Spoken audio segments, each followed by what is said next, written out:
Same game. Evan Engram, Mr. Dropsky, drops his bajillion balls a game, but still produces. Or Sam LaPorta, who's been a little bit quiet lately, but had a really good game on Thanksgiving at New Orleans versus Cincinnati again. If you're starting Ridley, are we starting Evan Engram? Yes. You can still start them. You can start both. I feel like this is a dumb decision because these are both auto starts. I feel like we should be talking about guys that are borderline, but if I have to choose one, I think I'm going to go with Engram again. Yeah, offense is just good. I think he's got a better quarterback. I don't know. I really like LaPorta this week too, though. If I'm being honest, the Saints aren't that good. The defense isn't that good. And Goff throws the crap out of the ball too. So there's no wrong answer, to be honest, but I'll take Engram slightly.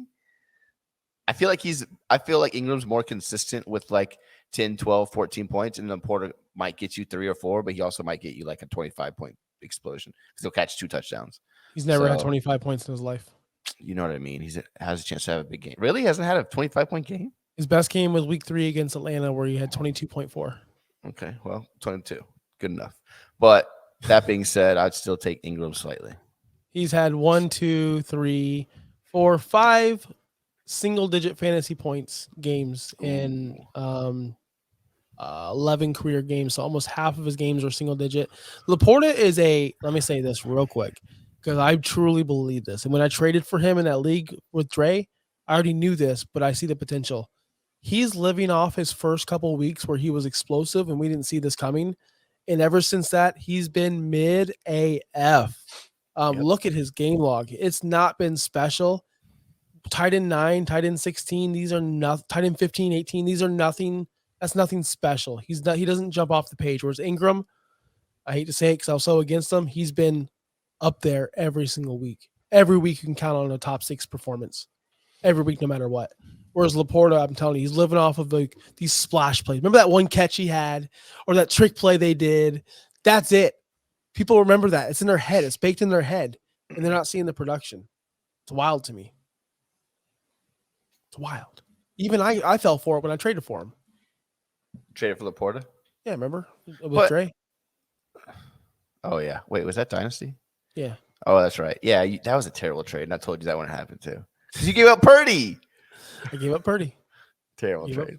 It was terrible. LaPorta is still a good Dynasty asset, obviously, but you gave us a quarterback who's young for a tight end. A guy I don't believe in, so I'm taking a shot on myself.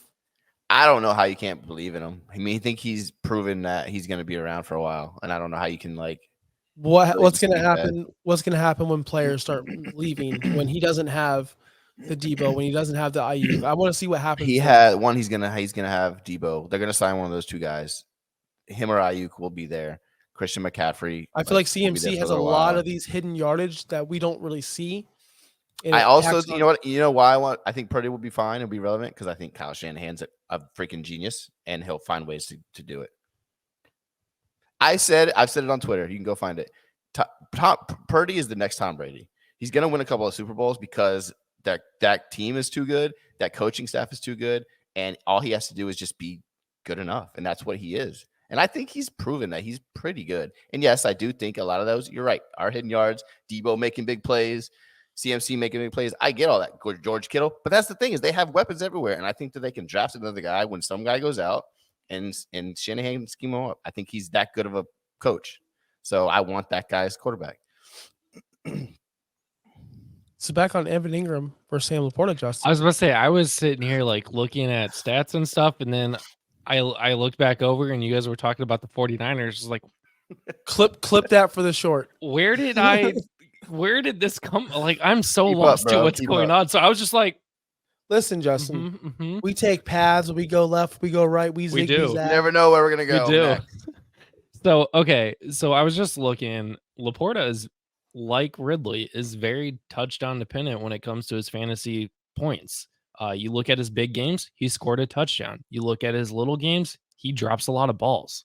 So but he's making up for it with touchdowns in other games. So like he's getting a lot of targets, but he's not catching all of them. He's dropping a lot of them, but he's making up for them with touchdowns. Against New Orleans, he's going to have to score touchdowns, and that's going to have to be a shootout. Derek Carr is going to want to throw the ball a lot they're going to have to stay in that game. They're going to have to throw a lot.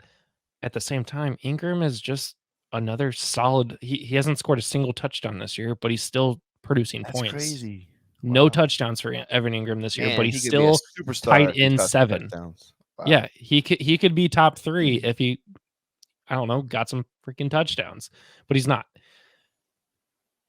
Because of that, I'm going to go with Evan Engram because he doesn't need touchdowns to still be an elite tight end. LaPorta does. Fair So point. sweep it across the board again. We took Evan Engram.